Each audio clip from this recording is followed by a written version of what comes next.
What's up, family? Welcome to Ask to My Eyes. where we challenge you to stop playing and start pushing. This right here is my pumpkin pie, Aiyana. And this right here is my pookie wookie Ayize. We so corny sometimes. Really, you corny. Okay. Hey, what's up, y'all? We coming to y'all today to talk about something that Tired. we are tired, but something that I think that you all will benefit from when it comes to this whole communication piece and relationships. Have you noticed that you may possibly be experiencing in your relationship right now times where there's some things that you have wanted to say but have held back?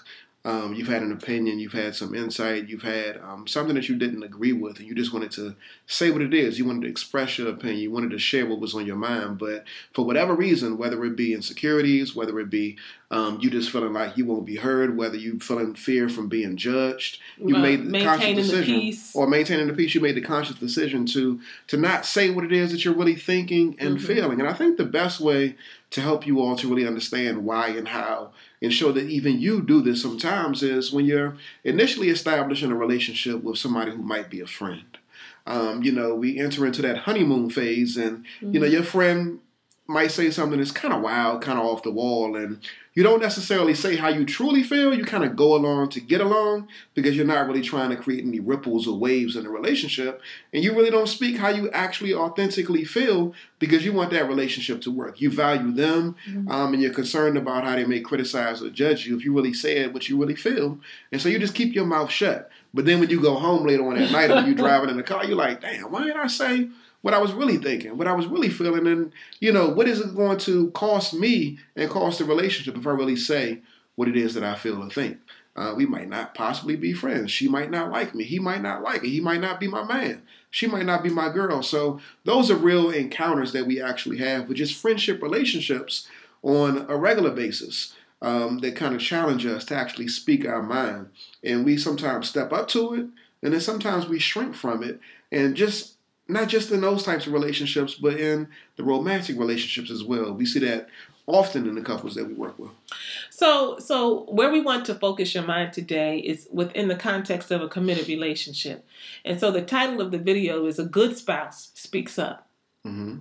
A good spouse speaks up. Mm-hmm. Because unlike the example my husband gave you, where you first meet someone and you are in that engagement period where you are learning them, they're learning you, whether it's just a friend, whether it's more than that or what have you, when you decide to be committed to another person, then that means that you're committing to more than just what you like, just what is pleasant, just what is comfortable. Mm-hmm. A good spouse speaks up because when you commit not only to the growth and evolution of yourself and to your partner, but to the growth and evolution of your relationship. And the only way that you can really do that is if you keep it 100.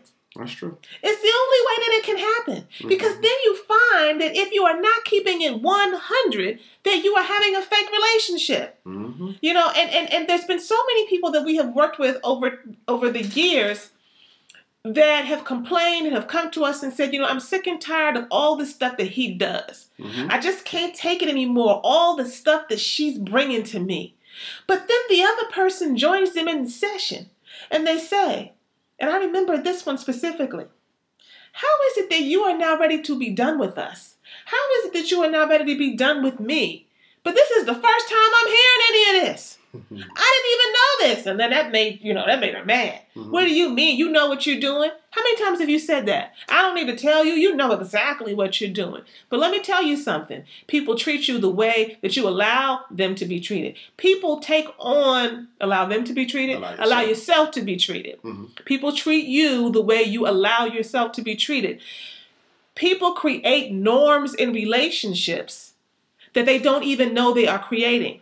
If the norm is that you know of some things that you have a problem with, if the norm is that you are struggling with your partner in some area, but you don't bring it to them, And you know that they know it ain't right, but you don't ever really confront them on it. Or you say a little something and then you tend to back it on up. And then you let 3, 4, 5, 6 months go by and then you bring it up a little bit. Then you back it out. Then that's your pattern. And that's what they're learning. You're both learning that dance. Mm-hmm. So the good spouse speaks up, which means this. You speak up. You open your mouth and you say what it is that needs to be said. Mm-hmm. You don't do it any old kind of way. You consider your partner. You make sure that you are really, really intentional with your words. And I always encourage people, when it's a difficult conversation, write it down first. It's all right to talk to your partner and have a piece of paper and say some things I want to share, some things I really want to get, off my heart and off my chest and share with you. And I wanted to make sure that the way that I bring it to you is in the best way that I possibly can. So I wrote it down. Ain't nobody going to, fault you for that, right? Because you're being real intentional. Mm-hmm. So you want to be conscious of how important. You bring it, right? Very, very important. You can't just keep it at 100. Ain't like, let me just tell you. Keeping it at 100 is, I will not depart from the truth that I feel and see and know. Mm-hmm. I won't depart from it, no matter how difficult. But I will be intentional and I will be deliberate in how I do it and how I come at it. So you have to do that. And then you have to be consistent with it. Mm-hmm. You can't say it sometimes and not others. Now, we're not perfect. Nobody's perfect. But you can't kind of pick and choose. You can't, kirk out and have a hard time with stuff sometimes or in months 1 through 4. But then months 5 through 12, you ain't said nothing. And it's been happening every day. Now, if you do that, just understand that when you bring it back to the table, that somebody's going to be confused because your behavior told them otherwise, that you might have been all right with it. It's not about what is technically correct or incorrect. Because I hear so many people say that, but you know that's wrong. You know that you shouldn't do this. You know that I have a problem with that. It's not about technicality and somebody just knowing. It's about what you communicate. A good spouse speaks up because there are so many things that just ain't right. Mm-hmm. There's so many things that really don't fly. There's so many things.